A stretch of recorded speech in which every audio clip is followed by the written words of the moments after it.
In a small, tightly knit village surrounded by rolling hills and dense forests, whispers of old curses and restless spirits lingered in the shadows. The residents, deeply rooted in tradition, believed in the thin veil separating the living from the dead. These beliefs shaped their lives and rituals, especially during moments of loss. It was on the eve of the Lunar New Year, a time of joy and renewal, that an event occurred which would plunge the village into terror and superstition. As the final hours of the year ticked away, the village was alive with celebration. Lanterns hung from every home, their warm glow casting dancing shadows on the cobblestone streets. Families gathered, sharing laughter and feasts. But in the home of Mr. A, an elderly man known for his kindness and wisdom, a different scene unfolded. As the clock approached midnight, Mr. A, seated in his usual chair, suddenly stiffened. His hand shot to his chest, his breath coming in desperate gasps. His family, gathered around him, froze in shock as he collapsed. Panic erupted. "Call the doctor," someone shouted, but deep down, they knew it was too late. Mr. A's face was pale, his eyes wide with an expression of both pain and resignation. Within moments, the old man was gone. The joyful clamor of New Year's Eve turned into the quiet murmurs of mourning. The family attributed his death to a heart attack. After all, he had been unwell for months, often complaining of chest pains. They conducted his funeral swiftly, adhering to customs but without consulting spiritual guides, a decision that would later haunt them. Among the villagers, some began to whisper. "He died too close to the new year," an old woman muttered. "That's an ill omen." Others brushed it off as mere superstition, though an uneasy tension lingered. 49 days after Mr. A's death, the family prepared a memorial ceremony to honor his spirit. It was an important ritual, meant to guide the departed into the afterlife and ensure their peaceful rest. Relatives from neighboring villages arrived, filling the house with the scent of burning incense and the murmur of prayers. Despite the solemnity, the family tried to maintain an air of normalcy, serving food and exchanging kind words with visitors. That night, a nephew of Mr. A lively young man in his 20s, volunteered to stay at the house to help with the following day's preparations. As midnight approached, the house grew quieter. The young man, exhausted from the day's activities, retired to the guest room. Outside, the wind picked up, rattling the wooden shutters. A distant dog howled, its mournful cry carrying through the night. The family, now asleep, failed to notice the strange occurrences beginning to unfold. The temperature in the house dropped unnaturally, and the flames of the incense sticks flickered wildly, as though disturbed by an unseen presence. The next morning, the household was abuzz with activity. The clatter of pots and pans filled the kitchen as breakfast was prepared. Relatives chatted and laughed, their voices echoing through the courtyard. But amidst the bustle, one figure was conspicuously absent, the young nephew. Initially, the family assumed he had overslept. "Let him rest," an aunt said. "He worked hard last night." It wasn't until someone went to wake him that the atmosphere shifted. The door to the guest room creaked open, revealing a scene that would haunt them forever. The young man lay motionless on the bed, his body contorted in a grotesque posture. His face was frozen in an expression of sheer terror, his mouth open as if mid-scream. Blood had pooled beneath him, staining the sheets and floor. His tongue was bitten clean through, and his wide, unblinking eyes stared at the ceiling. A shriek pierced the air, summoning the entire household. One by one, they crowded into the room, their faces turning pale at the horrific sight. Neighbors rushed over, drawn by the commotion, only to recoil in shock. Whispers began immediately. "Trung Tang," someone muttered. The phrase spread like wildfire through the crowd. The villagers believed that when deaths occurred in rapid succession within a family, it was no coincidence. It was the mark of a deadly spiritual curse, one that demanded more lives to balance an unseen scale. As the family grieved, fear began to take root. Strange occurrences began to manifest around the house, amplifying their terror. At first, it was subtle, the scent of incense lingering far too long, shadows flickering along the walls where no light fell. Then, the disturbances became unmistakable. Doors that had been locked were found wide open in the morning. The family dog, usually calm and loyal, cowered in corners, barking at empty spaces. One night, the mirror in the main hall cracked without reason, its shards forming what looked like a face frozen in a silent scream. The death of the nephew, so sudden and inexplicable, felt like more than just bad luck. The air in the house grew heavy with dread, and even the most skeptical villagers avoided lingering near the property. Late that night, as the family gathered to discuss what to do, a chilling wind swept through the room, extinguishing the candles. A faint, unearthly wail echoed from the direction of Mr. A's grave. By morning, they sought the help of a spiritual master. The master arrived, his weathered face betraying no emotion as he examined the house and the circumstances surrounding the deaths. "This is not an ordinary curse," he said gravely. "The balance of your ancestors has been disturbed. The spirit world demands atonement." He warned that the curse was relentless and would not stop until it had claimed its quota of 5 lives. The family's nightmare was only beginning. As midnight approached, marking the transition into the new year, an elderly man named Mr. A suddenly collapsed. He clutched his chest, gasping for air, and within moments, he was gone. The family, initially grief-stricken but accepting, attributed his passing to a heart attack. His age and known health issues made it seem like a natural, albeit unfortunate, end.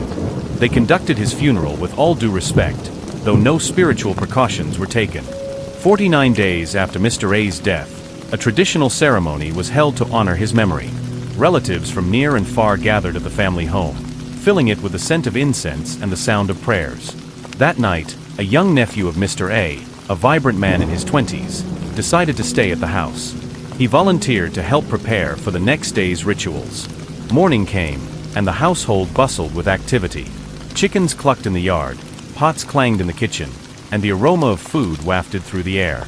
But amidst the chaos, one figure was noticeably absent, the young nephew. Initially, the family assumed he was sleeping in after a late night of preparations. It wasn't until someone went to wake him that the nightmare began. The door creaked open to reveal the nephew's lifeless body. His face was twisted in agony, his tongue bitten through, and his eyes wide open, staring blankly.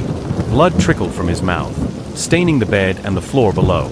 The scene was so gruesome that screams echoed through the house, summoning neighbors who recoiled in horror at the sight. Whispers of Trung Tang, a deadly spiritual curse, began to spread like wildfire through the village. According to local belief, when one death follows another in rapid succession within the same family, it's a sign of a malevolent force targeting the bloodline.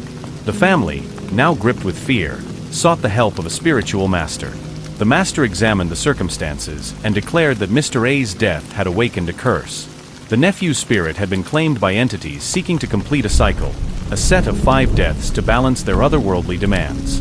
The villagers were instructed to remain vigilant, as the curse would not rest until it claimed its quota. The next few weeks were fraught with tension. The nights grew unbearably long. The family began hearing faint whispers at the stroke of midnight, voices too indistinct to understand but unmistakably there.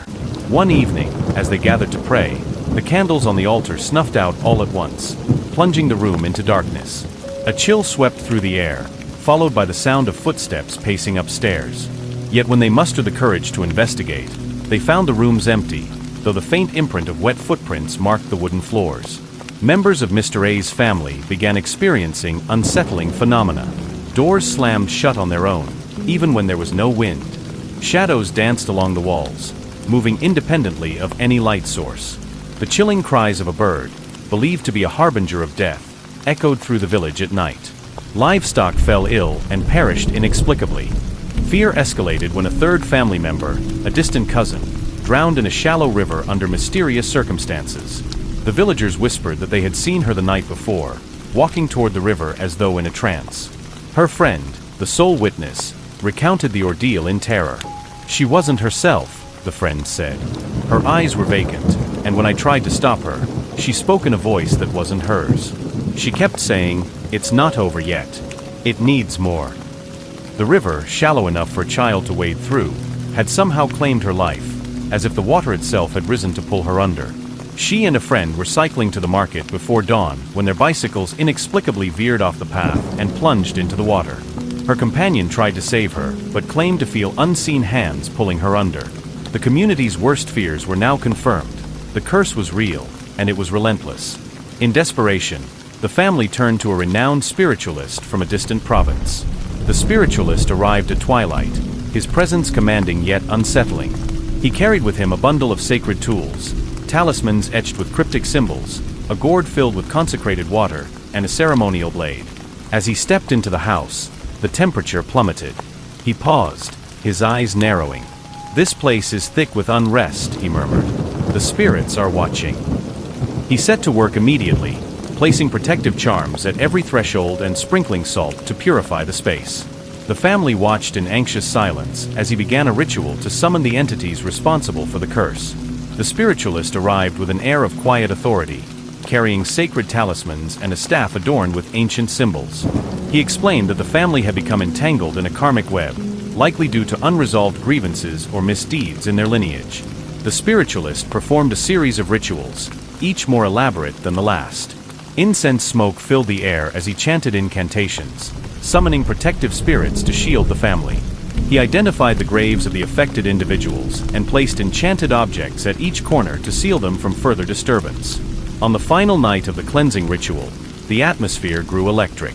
The family and gathered villagers huddled together in the courtyard, their breaths visible in the unnaturally cold air. The spiritualist stood before an altar adorned with burning incense and bowls of offerings. As he chanted, the flames of the incense grew taller, flickering violently. Suddenly, a piercing wail erupted from the forest, followed by the sound of branches snapping. The villagers gasped as a dark, shadowy figure emerged from the treeline, its form indistinct but radiating malice. The spiritualist raised his staff, its tip glowing faintly, and shouted incantations that seemed to push the entity back. The air crackled with energy as the figure writhed, its screams filling the night. The wind howled, and the sky darkened unnaturally, as though the heavens themselves were watching. As the spiritualist recited the final prayers, a loud, bone-chilling wail erupted from the forest. It was followed by the sound of branches snapping and something heavy moving through the underbrush. The villagers, paralyzed with fear, could only watch as the spiritualist stood his ground. "It is the spirit of vengeance," he declared. "It will not relent until it is appeased." He threw consecrated rice and salt into the air, creating a barrier that crackled with unseen energy. The wailing subsided, replaced by an eerie silence that hung in the air like a held breath. Despite the spiritualist's efforts, the curse demanded one final life. The spiritualist, sensing the curse's strength, proposed one last desperate act, a summoning ritual to directly confront the vengeful spirit behind the tragedies. Under the cover of darkness, the family gathered in the courtyard, where a sacred circle was drawn with salt and enchanted ash. The air was thick with tension as the spiritualist placed the youngest daughter's photograph at the center of the circle, surrounded by offerings of rice, coins, and burning incense. As the chanting began, the wind rose sharply, howling through the trees like an anguished cry. The flames of the candles flickered wildly, threatening to extinguish, but the spiritualist's voice remained steady, resonating with power. The temperature plummeted, and an unnatural silence fell over the courtyard, a silence so complete that even the crickets stopped chirping. Then a deep guttural growl echoed from the shadows, growing louder until a massive spectral figure materialized before them. Its form was a grotesque amalgamation of darkness and rage, its hollow eyes burning with hatred. The family screamed in terror, but the spiritualist stood firm. He raised his staff, which now glowed with an ethereal light, and shouted, "Reveal your pain. Speak your truth." The spirit let out a deafening roar, its voice reverberating like a thunderclap. Images began to flash in the air around it, memories of betrayal, violence, and anguish from generations past. The curse, it seemed, had been born of a cruel injustice. An ancestor of the family had wronged a close ally, leaving their spirit trapped in a cycle of vengeance. It wasn't until the youngest daughter of Mr. A schoolteacher beloved by her students, took her own life under inexplicable circumstances that the curse appeared to lift. She had shown no signs of distress, but her body was found in the family's orchard, surrounded by the remains of burnt offerings she had seemingly prepared herself. The spiritualist returned to oversee her burial, ensuring that her grave was fortified with charms to prevent any further disturbances. However, the spiritualist warned that the ritual had only subdued the spirit temporarily. "You must right the wrongs of your past," he advised. "Find the truth buried in your lineage, and only then will the curse be lifted completely." The family, now desperate for answers, unearthed old records and sought out elders who knew the history of their ancestors. What they discovered was chilling, a tale of betrayal and murder that had been covered up for decades. The ancestor had falsely accused a trusted friend of theft, leading to their execution. The vengeful spirit was that of the wronged ally, their pain festering in the afterlife, demanding acknowledgement and justice. Determined to end the cycle, the family held a final elaborate ceremony to atone for the sins of their ancestor. They erected a shrine at the edge of the village, dedicating it to the spirit.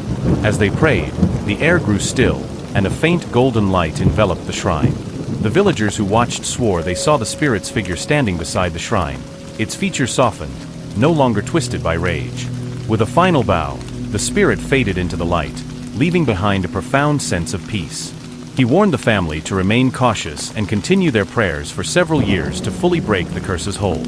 Years later, the village spoke of the events with hushed voices. The shrine became a place of reflection, where villagers would leave offerings and seek blessings. The story of the curse transformed into a powerful legend, a reminder of the consequences of unresolved pain and the importance of honoring the past. Elders often brought children to the shrine, teaching them the lessons of compassion, accountability, and the delicate balance between the living and the dead. Some believed the curse had been a punishment for past wrongs. Others thought it was merely bad luck, compounded by fear and superstition. But one thing was certain: the tale of Trung Tang became a cautionary legend, a reminder of the thin veil between the living and the dead.